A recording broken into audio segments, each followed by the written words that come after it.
ली है और आज हम differential equation with boundary value problems का चैप्टर नंबर 7 जो कि द लैप्लास ट्रांसफॉर्म है उसको डिस्कस कर रहे हैं।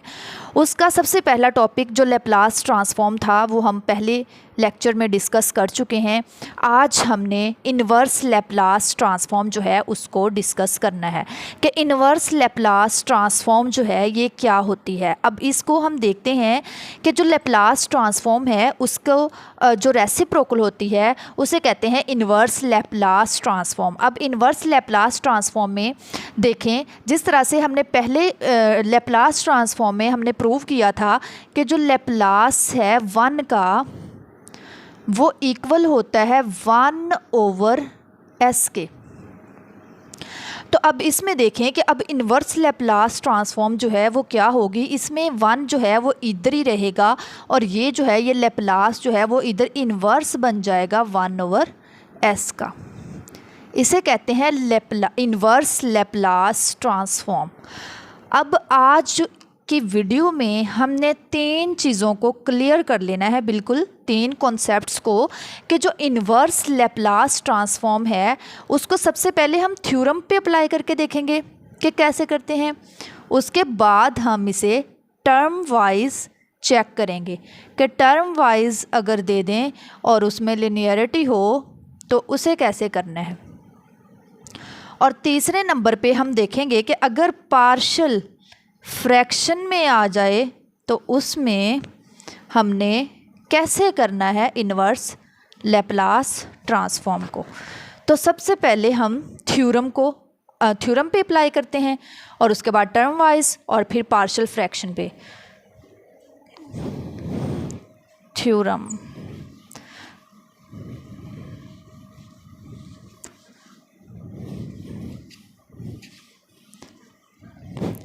सबसे पहले हम एक एग्जाम्पल करते हैं कि वो थ्योरम उस पर अप्लाई करेंगे। सबसे पहले एग्जाम्पल लेते हैं कि वो कह देते हैं लैप्लास इन्वर्स जो है वो आप निकालें 1/s² + 7 का।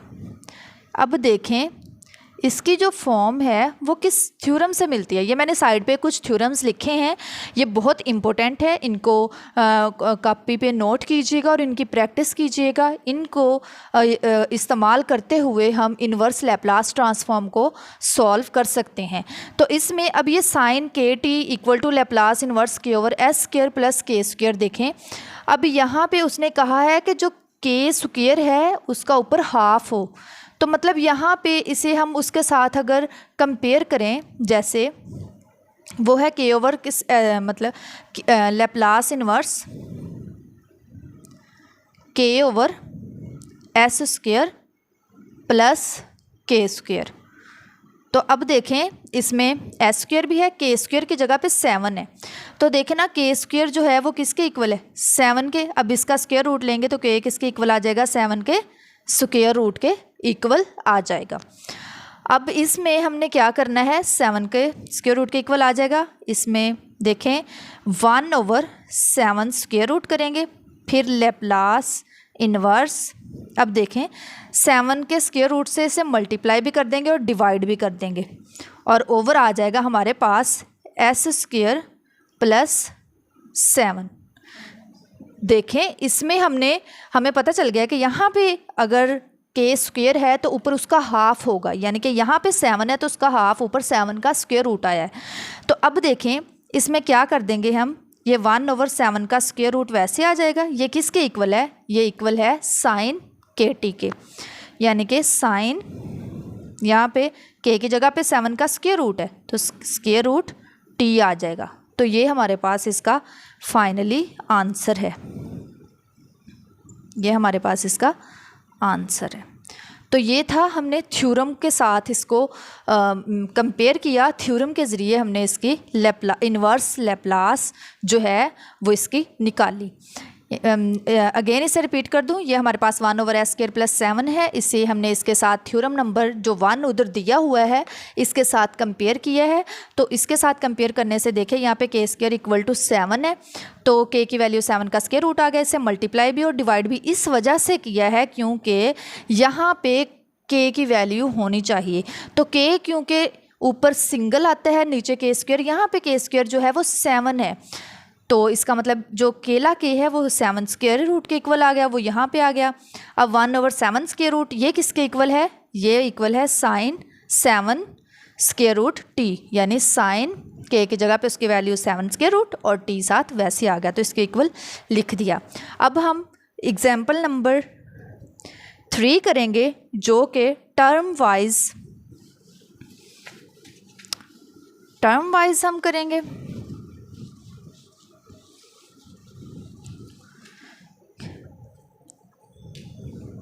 -2s + 6 ओवर ये किसके इक्वल है, s² + 4 ओवर s² + 4। इसकी हमने क्या निकालनी है, लैप्लास, इन्वर्स लैप्लास निकाल। अब इसमें देखें ये टर्म वाइज और हमने इसमें लिनियरिटी को करना है। इसमें पहले -2s जो है इसे अकेले को लिख लेंगे ओवर s² + 4, क्योंकि हम टर्म वाइज के लिहाज से कर रहे हैं, और फिर +6 ओवर s² + 4 आ जाएगा। ठीक है, अब देखें ये हमने टर्म वाइज, क्योंकि मैंने बताया कि हमने सेकंड जो कॉन्सेप्ट है हमारा वो टर्म वाइज और उसमें हमने लिनियरिटी को देखना है, तो इसमें हमने -2s के नीचे s² + 4 लिख दिया, फिर 6 के नीचे s² + 4 लिख दिया। ये है हमारे पास टर्म वाइज। अब टर्म वाइज में देखें यहाँ पे हम क्या करेंगे कि यहाँ पे लैप्लास इन्वर्स अप्लाई करेंगे। सबसे पहले जब हम लैप्लास इन्वर्स इतने पे भी लगाना और इस पे भी लैप्लास इन्वर्स लगाना है, तो देखिए जब लैप्लास इन्वर्स लगाएंगे तो -2s ओवर s² + 4 फिर plus Laplace inverse 6 over s² + 4। अब इसमें जो कॉन्स्टेंट्स हैं उनको हम बाहर निकाल लेंगे, यानी कि यहाँ पे -2 बाहर आ जाएगा, -2 फिर Laplace inverse s over s² + 4 और इसमें 6 बाहर निकाल लेंगे कांस्टेंट, तो लैप्लास इन्वर्स 1 ओवर s² + 4। अब देखें कि ये -2 वैसे आ जाएगा।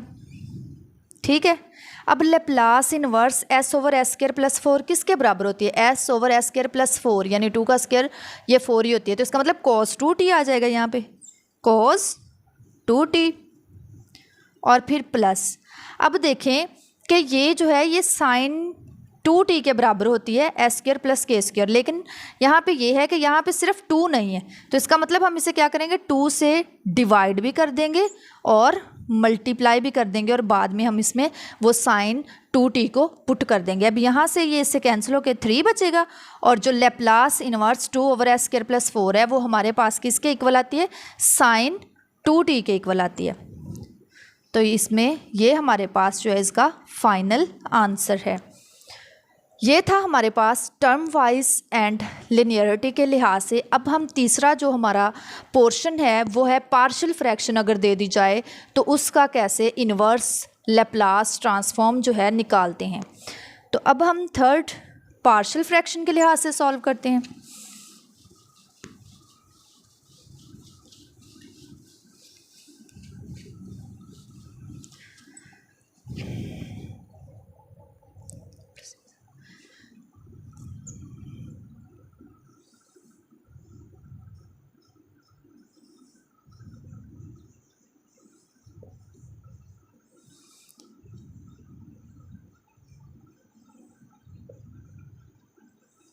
s² + 6x + 9 over s-1 s-2 s + 4 ये हमारे पास क्वेश्चन है। यह पार्शियल फ्रैक्शन में हमें दिया हुआ है। अब हम इसे कैसे सॉल्व करेंगे, सबसे पहले इसे कन्वर्ट कर लेते हैं। हम पार्शियल फ्रैक्शन कैसे करते हैं, इसे इक्वल रख लेंगे s² + 6s + 9 over s-1 s-2 s + 4 equal to हम a के A over S minus one कर देंगे और plus B over S minus two plus C over S plus four कर देंगे। पार्शियल फ्रैक्शन ऐसे ही इसका प्रोसीजर है, इसमें करते हैं अगर तीन वैल्यूज़ हों तो हम तरतीब से उन्हें first A, second B, third C ऐसे इनको नेम दे देते हैं। अब देखें, अब हमने क्या करना है, इसको इससे मल्टीप्लाई करेंगे तो इसके साथ ये कैंसिल हो जाएगा, इधर बचेगा S square plus 6x plus 9। अब देखें s माइनस वन इसमें से निकाल दें, पीछे कौन सी दो टर्म्स बचती हैं, s माइनस टू, यानी a के पास क्या बचा s माइनस टू और s प्लस फोर। उसके बाद b में s माइनस टू निकाल दो और ये दोनों टर्म्स इसके साथ हम लिख देंगे। b के साथ क्या आ जाएगा s माइनस वन और s प्लस फोर, और c के साथ क्या आ जाएगा, c के साथ आ जाएगा s प्लस फोर जो है, इसे निकाल दो तो ये दो टर्म्स आ जाएंगे s माइनस वन और s minus two, s minus one और s माइनस टू। अब देखें, सबसे पहले हमने s minus one equal to zero put करना है, फिर s minus two equal to zero put करना है, फिर s plus four equal to zero put करना है। तो सबसे पहले हम क्या करते हैं, s minus one equal to zero यानी s की वैल्यू वन पुट करते हैं। यहाँ पे वन पुट करेंगे तो देखो वन का स्क्वायर प्लस सिक्स, s की जगह पे one plus nine equal to a, one minus two one plus four. तो देखें यहाँ पे वन आ जाएगा, फिर सिक्स प्लस नाइन और यहाँ पे माइनस वन और फाइव, तो माइनस फाइव ए, फाइव वन फाइव, माइनस सात वैसे आ जाएगा a और इक्वल टू ये बन जाता है 16, यानी a इधर ही रहेगा, जो मल्टीप्लाई हो रहा है इधर आके डिवाइड हो जाएगा, 16 ओवर 5 और साथ माइनस। तो इसका मतलब ये हमारे पास a की वैल्यू आ गई है। a की जो वैल्यू आई है वो है -16 ओवर 5। इसे हम कहीं एक साइड पे लिख लेते हैं ताकि जब हम लास्ट में पुट करें तो a इक्वल है हमारे पास -16 ओवर 5। अब हमने क्या करना है, अब हमने b की वैल्यू निकालनी है जिसमें s minus two equal to zero यानी s equal to two put करेंगे और इसमें हम इसका आंसर निकालेंगे। तो यहाँ पे जहाँ पे हमने वन पुट किया यहाँ पे हम टू पुट करते हैं।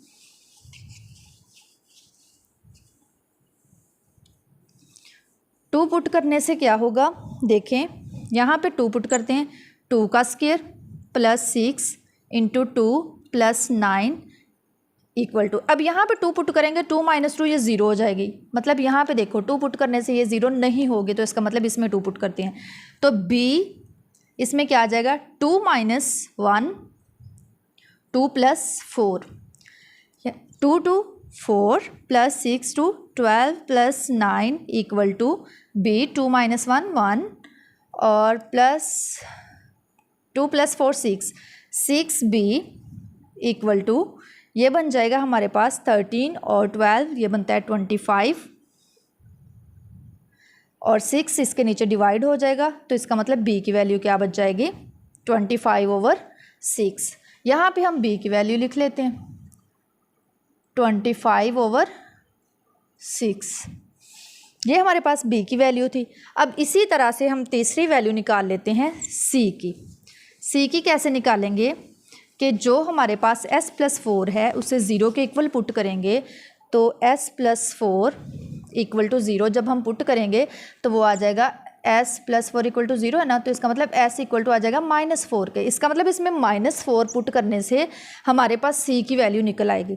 तो यहाँ पे -4 पुट किया, ये इसका स्क्वायर बन गया, plus six minus four plus nine ये वाला वैसे ही इज़ इक्वल टू, अब यहाँ पे देखें -4 पुट करेंगे तो ये ज़ीरो हो जाएगा, तो इसका मतलब ये सारा ज़ीरो।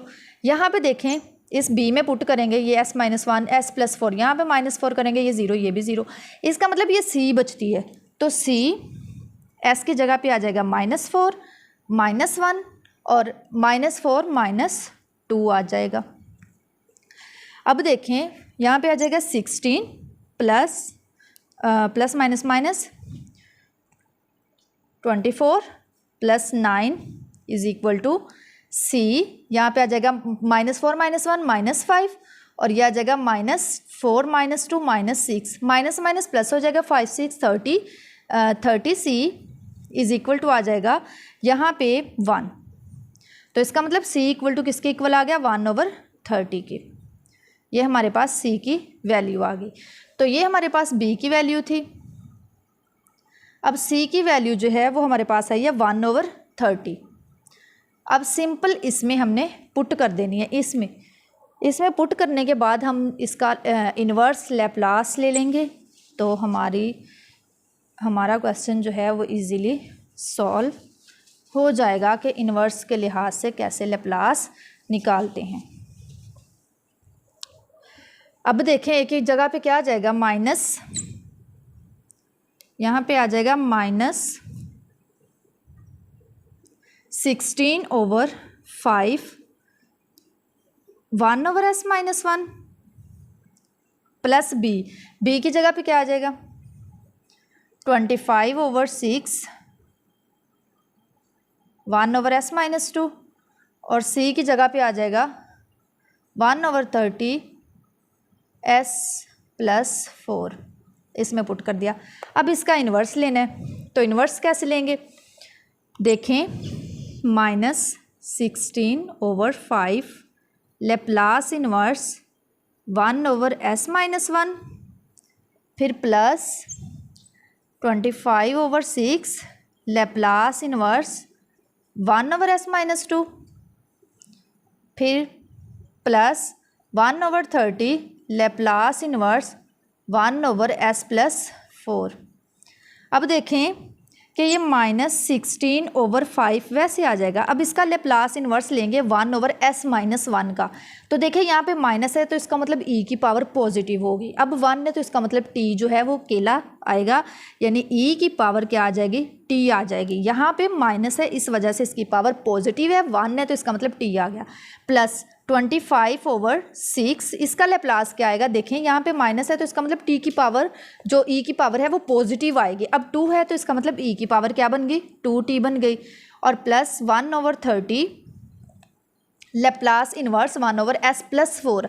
अब देखें यहाँ पे +4 है, इसका मतलब है कि जो e की पावर है वो हमारे पास नेगेटिव होगी, तो यहाँ पे हम कह देंगे कि e की पावर जो है वो माइनस क्या है 4t है। तो ये हमारा इसका फाइनल आंसर है।